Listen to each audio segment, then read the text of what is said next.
산발랏과 도비야와 아라비아 사람 게셈과 그 나머지 우리의 원수들이 내가 성벽을 건축하여 허물어진 틈을 남기지 아니하였다 함을 들었는데 그때는 내가 아직 성문에 문짝을 달지 못한 때였더라. 이는 그들이 다 우리를 두렵게 하고자 하여 말하기를 그들의 손이 피곤하여 역사를 중지하고 이루지 못하리라 함이라. 이제 내 손을 힘있게 하옵소서 하였노라. 이후에 무에다벨의 손자 들라야의 아들 스마야가 두문불출하기로 내가 그 집에 가니 그가 이르기를 그들이 너를 죽이러 올 터이니 우리가 하나님 전으로 가서 외소 안에 머물고 그 문을 닫자 저들이 반드시 밤에 와서 너를 죽이리라 하기로 내가 이르기를 나 같은 자가 어찌 도망하며 나 같은 몸이면 누가 외소에 들어가서 생명을 보존하겠느냐. 나는 들어가지 않겠노라 하고 깨달은즉 그는 하나님께서 보내신 바가 아니라 도비야와 산발랏에게 뇌물을 받고 내게 이런 예언을 함이라. 그들이 뇌물을 준 까닭은 나를 두렵게 하고 이렇게 함으로 범죄하게 하고 악한 말을 지어 나를 비방하려 함이었느니라. 내 하나님이여 도비야와 산발랏과 여선지 노아다와 그 남은 선지자들 곧 나를 두렵게 하고자 한 자들의 소행을 기억하옵소서 하였노라. 성백 역사가 52일 만인 엘루월 25일에 끝남에 우리의 모든 대적과 주위에 있는 이방 족속들이 이를 듣고 다 두려워하여 크게 낙담하였으니 그들이 우리 하나님께서 이 역사를 이루신 것을 알미니라. 아멘. 오늘 우리가 주의 몸된 자녀로 한 몸된 공동체로 모여서 함께 예배합니다. 여러분, 함께 예배한다는 것이 얼마나 놀라운 축복인지 모릅니다. 오늘 이 자리에 나와서 우리가 함께 교회로 예배할 수 있다는 것이 주의 은혜입니다. 오늘 여호와 하나님을 기뻐하는 것이 우리의 힘과 능력임을 우리가 분명히 붙잡고 돌아가는 이 예배가 되기를 축복합니다. 여러분, 사람이 당황하면 큰 실수를 할 때가 있습니다. 작은 실수면 그냥 다시 잘 점검해서 다시 그렇게 안 하면 되는 거죠. 주의하면 되는 거죠. 그러나 생명이 달려있는 일, 정말 중요한 일 앞에서 우리가 두려움에 사로잡혀 버리면 얼마나 무서운 결과 앞에 우리가 서게 되겠습니까? 여러분, 진짜 두려움이 몰려오고 어려운 상황에 내몰렸을 때 여러분은 바로 그때 누구를 의지하시겠습니까? 여러분, 정말 하나님입니까? 아니면 아직도 여전히 세상입니까? 우리가 정말 스스로 우리에게 물어봐야 할 핵심적인 질문은 나는 하나님 없이도 살 수 있는 존재인가? 진짜 물어봐야 되는 거죠. 아마 여러분 대부분 아닙니다. 저는 그렇지 않습니다. 아마 다 그렇게 대답하실 거예요. 그러나 많은 성도들이 마치 하나님 없는 것처럼 세상에서 살 때가 참 많다는 것을 봅니다. 여러분, 우리가 모두가 정말 하나님 의지하고 진정으로 하나님 붙잡고 살아야겠습니다. 여러분, 오늘 우리가 이 간절한 마음을 가지고 느헤미야 6장 말씀을 좀 살펴보면 좋겠습니다.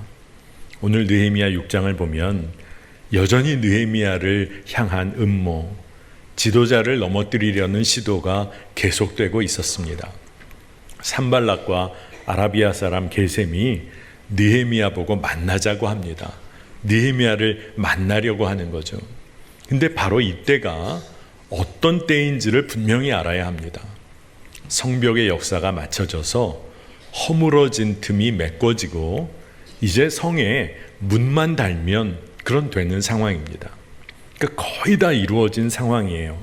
하지만 문이 달려 있지 않다는 것은 세상이 여전히 틈타 들어올 수 있는 그런 때라는 겁니다. 하지만 하나님의 역사는 이제 이루어질 아주 결정적인 순간이면은 분명합니다. 그러니까 여러분 어떨까요? 대적들이 조급해지기 시작하는 겁니다.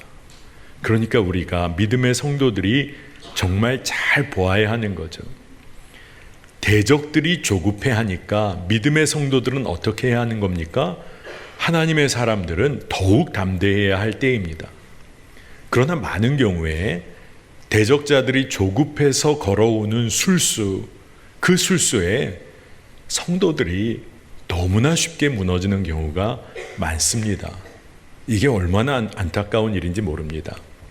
느헤미야가 하나님의 이 역사를 성벽 재건을 마쳐야 했기 때문에 그 대적들이 만나자고 하는 거 한 번에 다 거절합니다.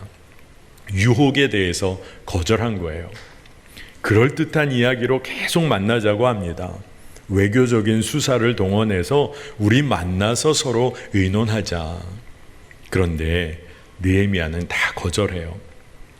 4번씩이나 그들이 느헤미야 보고 오노 평지라는 곳으로 좀 나오라 이렇게 소식을 전해옵니다. 이 오노 평지는 중간지대예요. 그러니까 중간지대에 만나서 좀 타협해보자. 이 오노 평지는 회색지대를 의미합니다. 여러분, 신앙생활에서는요, 중간지대라는 것은 있을 수 없습니다. 오직 하나님을 택해야 하는 삶입니다. 그런데 이 대적들이 계속해서 느헤미야를 4번씩이나 만나자고 해요. 여러분, 악한 권세들이 얼마나 집요할 정도로 하나님의 사람 무너뜨리려고 하는지를 잘 봐야 한다는 겁니다. 대적들이 열심을 다합니다. 근데 이 대적들이 열심을 다하는데 산발랏이 그 중심에 서 있었어요. 이 산발랏이 헛된 일에 인생을 허비하고 있는 겁니다. 사실 믿음의 눈을 들어서 우리가 보면 산발랏이란 이 사람도 두려움에 사로잡혀 있는 거죠. 말씀을 묵상하면서 제 마음에 그런 생각이 들었습니다. 세상 권세는 하나님의 사람 무너뜨리려고 이렇게까지 열심인데 우리 성도들은 얼마나 주님 따르려고 주님 따르는 갈망으로 살고 있는가 이렇게 되돌아보게 됩니다. 여러분, 우리가 보통 살면서 보통 우리나라 분들이 3-4번 정도 해보고 나면 그저 안 되나 보다 그렇게 할 텐데 악한 권세는요 결코 물러서지 않고 5번째에는 거의 협박 수준의 이야기를 전해옵니다. 근데 그 소식이 담긴 편지를 봉하지 않은 채로 보내요. 이게 무슨 의미일까요? 누구나 볼 수 있게 하는 겁니다. 그러니까 이 편지에 담긴 내용 유다 백성들이 보고 여론이 흔들려지기를 바라는 거예요. 두려움을 심어 놓으려는 겁니다. 어떤 내용이 담겨 있었냐 하면 느헤미야 너와 유다 백성들이 이 성벽 재건에서 모반을 꾀하는구나. 페르시아 왕 모반하고 배반하고 너희들이 왕이 되고자 하는구나. 이런 이야기가 페르시아 왕에게 전해지게 될 테니 지금 모여서 함께 의논하자. 이런 이야기인 거예요. 자기가 마치 도우려는 사람처럼 5번째 또 소식을 전해오는 겁니다. 여러분, 세상이 우리를 휘둘리게 하려고 하는 전형적인 방법이 두려움 심어주는 겁니다. 그들이 의지하는 것, 세상의 왕의 권위 빌려서 세상 대적들이 하나님의 사람 무너뜨리려는 거예요. 그런데 여러분, 우리가 믿음의 눈을 들어보면 지금의 이 말씀의 상황은 대적들이 수세에 몰려 있는 겁니다. 하나님의 역사가 이제 다 이루어질 때가 되니 대적들이 수세에 몰려 있는 거예요. 그러니 하나님의 사람이자 기도의 사람이었던 느헤미야는 그의 태도를 아주 명확하게 합니다. 세상이 꾸며낸 헛된 이야기에 흔들리지 않아요. 그리고 두려워하지 않습니다. 그리고 그가 정말로 하나님을 의지해요. 세상 권세들은 여전히 성벽 재건의 일 이거 멈춰질 거고 이루어지지 못할 것이다. 협박 아닌 협박을 합니다. 근데 느헤미야가 그때 간절히 기도해요.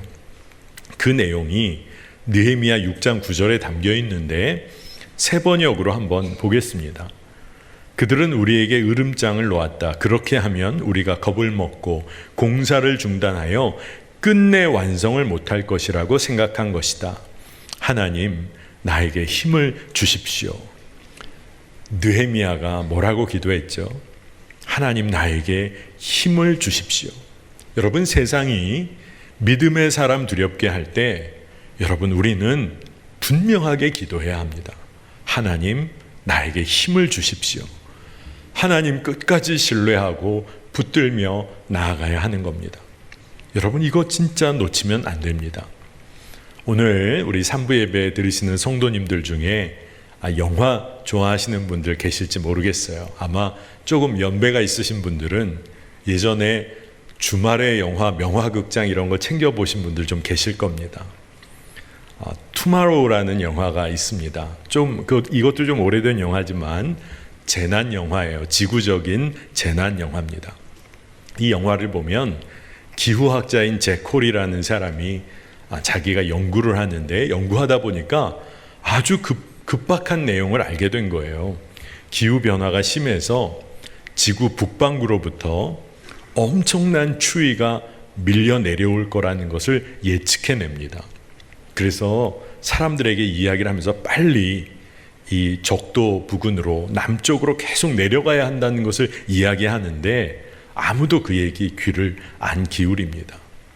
근데 그때 이 제콜의 아들이 학생이었는데 학교 대표로 뉴욕의 토론 대표로 선수로 참가를 하게 돼요.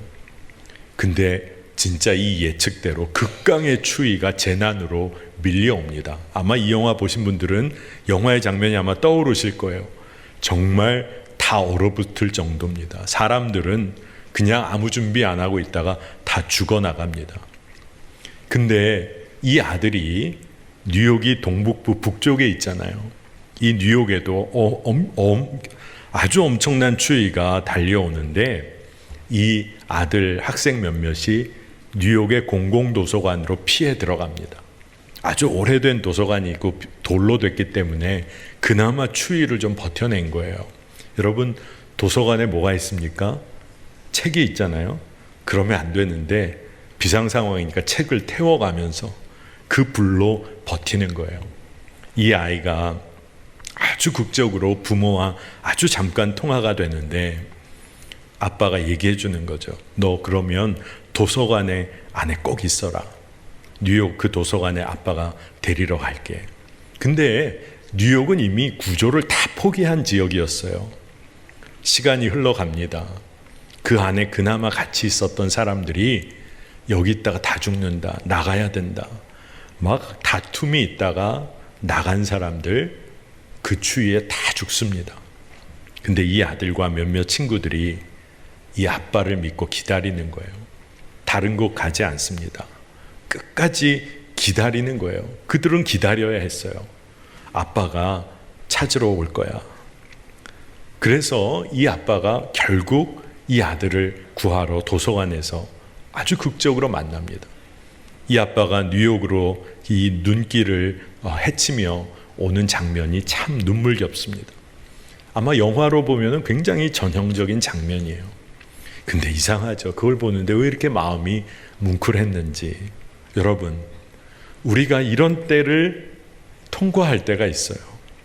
참 어렵고 두려움이 몰려오고 어떤 결정을 해야 할지 모를 때, 여러분, 그때 믿음으로 묵묵히 버텨내야 하는 기간이 있습니다. 묵묵히 견뎌야 할 때가 있는 거죠. 근데 그때 주님 놓치지 않고 나를 도우실 하나님 의지하고 세상 두려움에 무너지지 않아야 하는 겁니다. 여러분, 오늘 말씀에 10절 이하의 내용을 쭉 살펴보면 예언자 스마야가 느헤미야에게 이야기합니다. 대적들이 밤에 몰래 와서 너 죽일 테니까 안전한 곳으로 피해라. 하나님의 전 그 안으로 들어가 외소 안에 머물면 거기서 문 닫고 있으면 아무도 모른다. 모를 수밖에 없죠. 거기는 아무나 함부로 들어갈 수 있는 곳이 아닙니다. 근데 그때 느헤미야가 영적인 원칙을 지켜요. 사람의 방법 따라 위기 모면하려고 하지 않습니다. 느헤미야 6장 11절을 보니까 내가 이르기를 나 같은 자가 어찌 도망하며 나 같은 몸이면 누가 외소에 들어가서 생명을 보존하겠느냐. 나는 들어가지 않겠노라 하고, 믿음의 사람이었던 느헤미야가 분별을 한 거예요. 나는 거기 안 들어간다. 느헤미야가 깨닫게 됩니다. 오늘 말씀처럼 그게 하나님이 보내신 사람의 이야기 아니라 스마야가 뇌물받고 두려움 심어주려고 한 얘기라는 것을 깨닫게 됩니다. 여러분, 이 깨닫게 되는 게 진짜 은혜고 놀라운 일이라는 거예요. 많은 경우 사람들이 이 이야기, 이런 두려운 이야기 들으면 어떻게 할까요? 아마 한 번에 외소에 들어가 숨을지 모릅니다. 그런데 느헤미야가 깨달았다는 것이 참 놀랍고 은혜인 겁니다. 여러분, 말씀을 보니 하나님의 이름으로 세상의 방법 말하려고 하는 자가 있었던 거예요. 근데 그가 예언자라고 불렸던 자입니다. 얼마나 무서운 일입니까? 지금도 하나님의 이름 팔아 사는 자 있다는 마음이 있어요. 그리고 우리도 그런 사람이 될 수 있다는 마음이 듭니다. 하나님 바라보지 않으면 우리는 그렇게 될 수 있는 존재예요. 세상 권세에 두려워하고 돈의 권세에 휘둘리면 우리 그렇게 될 수 있습니다. 그러나 느헤미야처럼 깨달아야 하는 것이죠. 느헤미야 6장 13절입니다. 그들이 뇌물을 준 까닭은 나를 두렵게 하고 이렇게 함으로 범죄하게 하고 악한 말을 지어 나를 비방하려 함이었느니라. 여러분, 성전의 외소에 들어가라. 이거 아주 솔깃한 제안입니다. 거기에는 아무나 들어올 수 없으니까요. 제사장만 들어갈 수 있는 곳입니다. 자기 목숨 부지하기 위해서 느헤미야 보고 범죄하라는 거예요. 그리고 그곳 도망가고 나면 백성들에게는 자기 혼자 살려고 도망간 지도자로 몰락하도록 유인하는 겁니다. 여러분, 세상 두려워하면 진짜 이처럼 엉뚱한 결정도 내릴 수 있다는 거예요. 여러분, 말씀을 보면 다윗이 그런 경우가 있었습니다. 자기를 쫓아오는 사울 피하려고 다윗이 정말 두려움에 사로잡힙니다. 사무엘상 21장의 내용을 보면 두려움에 아주 강하게 사로잡힌 다윗이 어떤 일을 하냐? 가드 땅으로 숨어 들어갑니다. 숨어간 건 잘한 것 같은데 하필이면 가드 땅이에요. 여러분, 가드 땅이 어디입니까? 블레셋 지역이에요. 블레셋 지역은 다윗이라고 하면 진짜 다윗을 원수 중에 원수로 보는 지역입니다. 여러분, 골리앗만 생각해 봐도 여러분 왜 그런지 아시겠죠? 다윗, 이건 원수 중에 원수입니다. 근데 다윗이요, 두려움에 사로잡히니까 블레셋 지역인 가드 땅으로 다윗 스스로 들어가요. 왜 그렇게 했을까요? 왜 그렇게 어리석은 일을 했을까요? 두려웠기 때문에. 그래서 결국 가드왕 아기스 앞에서 이런 일까지 합니다. 사무엘상 21장 12절 13절인데 다윗이 이 말을 그의 마음에 두고 가드왕 아기스를 심히 두려워하여 그들 앞에서 그의 행동을 변하여 미친 채 하고 대문짝에 그적거리며 침을 수염에 흘리매. 여러분, 두려워서 미친 척하고 침 흘리며 겨우 목숨 부지합니다. 여러분, 믿음으로 하나님 의지하지 못하고 살면, 두려움에 이끌려 살면 이런 삶을 살게 되는 거예요. 세상의 전략은 아주 명확한 것이죠. 그런데 느헤미야는 여기에 넘어가질 않고 분별하고 깨닫습니다. 그런 다음에 깨닫게 된 다음에 그 대적들 원수들에 대해서 아니 이런 일을 벌이려고 했으니 내가 되갚아줘야겠다 이러질 않고 원수에게 복수하려는 마음 다 멈추고 그가 기도를 해요. 뭐라고 기도하냐면 하나님께서 이 일 기억하시고 보응해 주시기를 원합니다. 느헤미야 6장 14절에 느헤미야의 기도만 따서 보면 나를 두렵게 하고자 한 자들의 소행을 기억하옵소서. 이게 진짜 지혜로운 기도입니다. 여러분, 되갚고 복수하는 일에 마음 빼앗기면요 결국 똑같아집니다. 세상의 두려움에 마음 사로잡히게 됩니다. 결국 그렇게 된다는 거죠. 하지만 느헤미야는 정말로 하나님께 되갚는 일은 하나님께 맡깁니다. 그리고 그는 다시 하나님의 역사 이루는 일에 집중을 다시 하는 거예요. 이게 지혜로운 일입니다. 이렇게 하나님의 지혜를 따라가는 느헤미야와 유다 백성들 안에 이제 역전이 일어납니다. 세상의 권세가 얼마나 하나님의 사람 그의 백성 무너뜨리려고 했어요. 그런데 아직 승부가 안 끝난 겁니다. 두려움을 주고자 했던 세상 권세가 이제 더 두려워하고 낙심하게 됩니다. 말씀을 보면 6장에 성벽 역사가 52일 만에 끝났다는 거예요. 진짜 놀랍고 정말 할렐루야입니다. 근데 그 일로 인해서 느헤미야 6장 16절을 보니 이를 듣고 다 두려워하여 크게 낙담하였으니 그들이 우리 하나님께서 이 역사를 이루신 것을 알미니. 아멘입니다. 여러분, 진짜 놀라운 일인 거죠. 52일 만에 정말 빠르게 성벽 역사 다 끝나고 이제는 원수들도 두려움에 떨어 낙심합니다. 그런데 이상하게 느헤미야 6장은 그렇게 6장을 마무리하고 있지 않고 오늘 우리가 읽지는 않았지만 6장의 후반부에 특별한 이야기 하나를 그냥 짧게 기록하고 있어요. 그것은 뭐냐 하면 하나님의 역사를 다 이루어졌는데 그 후에도 도비야 세상 권세였죠. 도비야와 동맹하고 있는 유다 사람들 이야기가 기록되어 있습니다. 이게 뭘까요? 여전히 세상과 하나님 사이에서 양다리 걸치고 있는 사람들이 있었다는 겁니다. 52일 동안 무너진 성벽을 재건한 하나님의 역사를 다 경험하고도 그 당시 유대인들 중에 도비야 가문과 이방 사람들과 혼인 관계를 맺어서 힘을 누리려고 했던 사람들이 있었다는 거예요.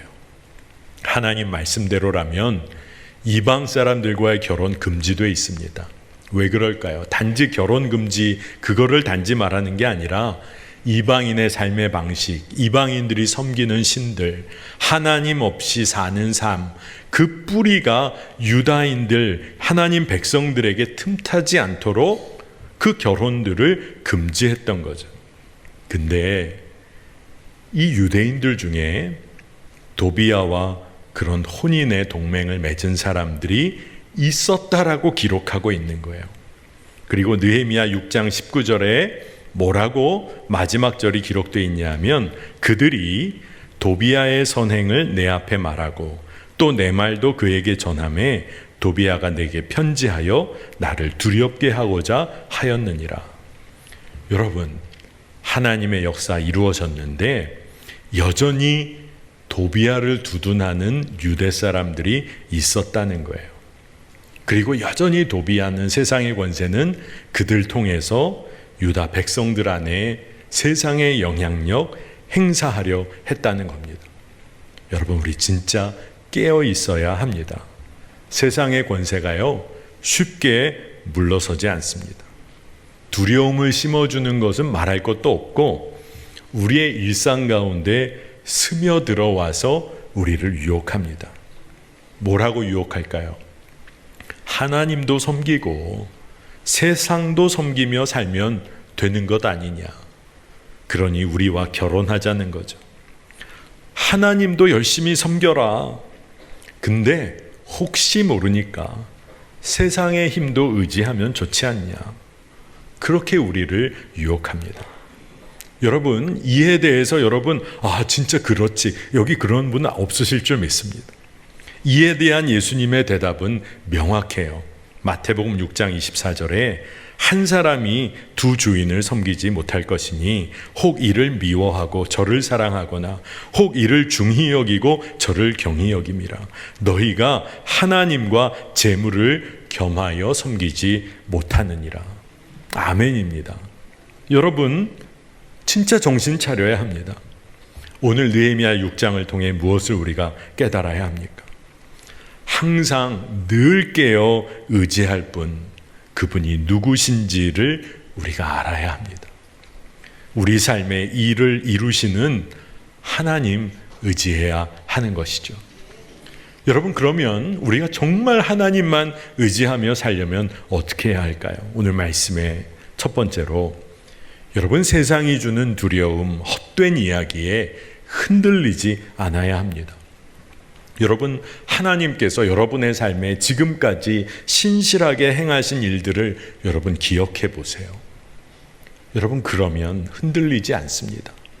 그리고 그분의 말씀을 마음에 새겨야 합니다. 신명기 6장 5절에서 6절은 이렇게 말하죠. 너는 마음을 다하고 뜻을 다하고 힘을 다하여 내 하나님 여호와를 사랑하라. 오늘 내가 네게 명하는 이 말씀을 너는 마음에 새기고. 아멘입니다. 여러분, 세상을 이기는 방법이요, 오늘 말씀을 보니까 하나님을 전심으로 사랑하는 겁니다. 세상을 이기는 방법이 그거예요. 하나님을 전심으로 사랑하는 자는 그분의 말씀을 마음에 새깁니다. 내가 사랑하는 그분의 말씀에 순종해요. 그러면 하나님은 당신의 그 말씀을 우리 삶에서 이루어 가십니다. 그러니 우리는 세상을 넉넉히 이기며 살 수 있는 거죠. 여러분, 하나님 깊이 사랑하는 삶 살게 되시기를 축복합니다. 두 번째로, 지도자를 무너뜨리려는 세상 권세의 술수가 있다는 것을 여러분 기억해야 합니다. 두려움 심어주고 피할 길을 세상이 알려줍니다. 근데 그 피할 길이 하나님과 이웃 앞에 범죄하게 하는 길입니다. 근데 지도자가 이것을 분별할 수 없다면 그건 진짜 무서운 일이죠. 그러니 여러분, 지도자가 믿음의 길, 하나님의 길을 함께 걸어가자고 인도할 때 공동체의 구성원들이 함께 기도로 분별하며 함께 믿음의 길을 걸어가야 합니다. 지도자도 백성도 함께 그 길을 걸어가야 하는 겁니다. 여러분, 속장님이 우리 속회가 요즘 함께 잘 모이질 못했는데 우리 열심으로 모여서 예배합시다. 인도자로 섬기는 분이 더 열심히 모이십시다. 그러면 어떻게 해야 될까요?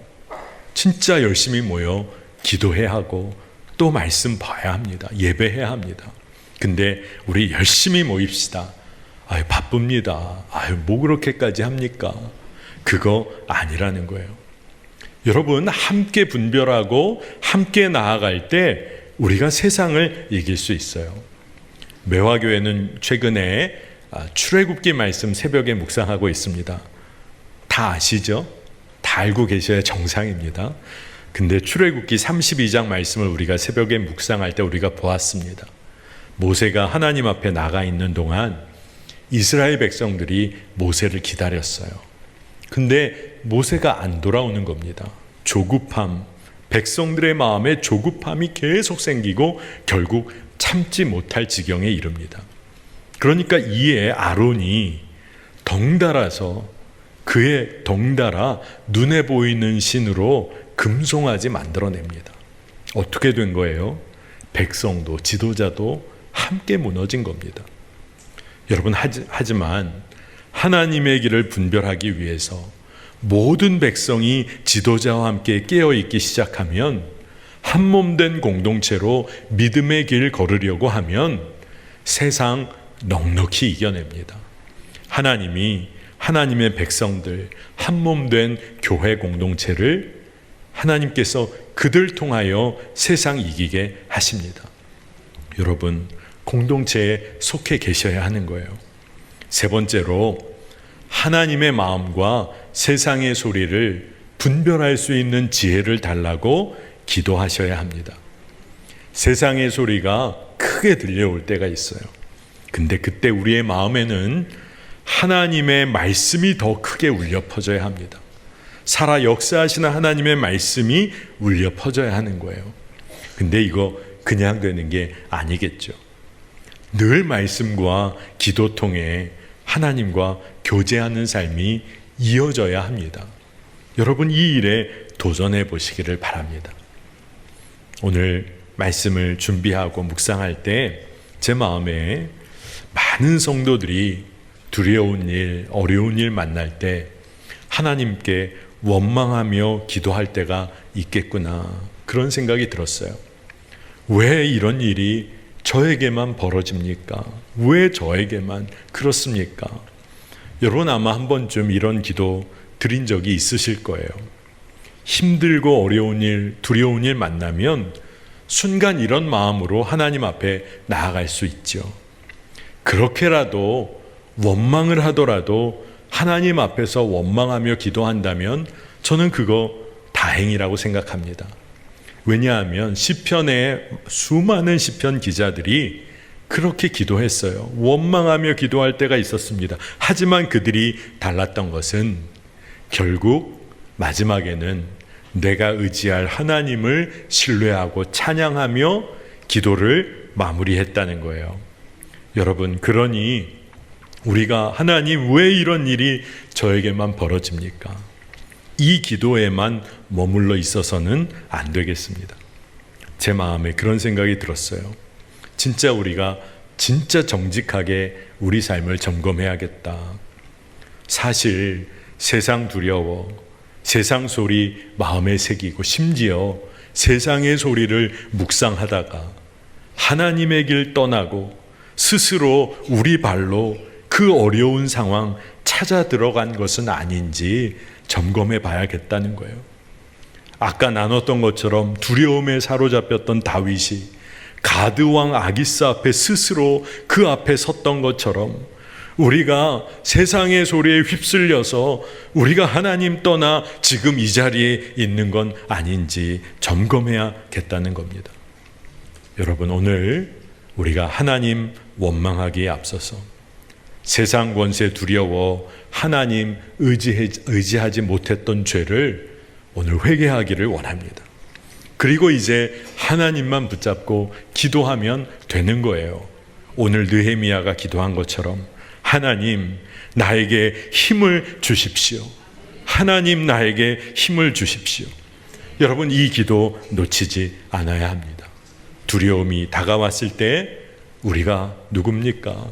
하나님께 구할 수 있는 하나님의 자녀의 권세를 가진 자입니다. 끝까지 사명 붙잡고 달려가면 두려워하지 않고 하나님이 일을 이루실 거 믿고 나아가면 결국 어떻게 될까요? 대적이 떨게 돼 있습니다. 세상의 권세가 조급해집니다. 그리고 승부는 이미 하나님께서 이루신 일입니다. 여러분, 우리가 누굽니까? 하나님의 자녀예요. 여러분, 자녀의 권세를 잃지 않으시기를 축복합니다. 기도하시기를 바랍니다. 하나님, 힘을 주십시오. 이 기도 놓치지 않고 주와 동행하는 모든 성도님들 되시기를 축복합니다. 함께 기도하겠습니다. 하나님, 오늘 주님을 마음껏 예배할 수 있는 주의 날로 우리를 불러주시니 감사합니다. 세상 두려워 어리석은 멸망의 길 걷지 않도록 주님 늘 깨어 있게 하여 주옵소서. 세상의 소리보다 하나님의 말씀을 더 사모하게 하시고 세상의 유혹에 담대한 믿음으로 거절할 용기를 허락하소서. 하나님도 세상도 다 의지하며 그저 그렇게 사는 인생 아니라 오로지 하나님만 의지함으로써 주의 영광을 드러내는 하나님의 자녀의 삶 살게 하여 주옵소서. 오늘도 주님 우리에게 힘을 더하여 주옵소서. 세상을 넉넉히 이기고도 남게 하여 주실 줄 믿습니다. 감사드리며 예수님의 이름으로 간절히 기도합니다. 아멘.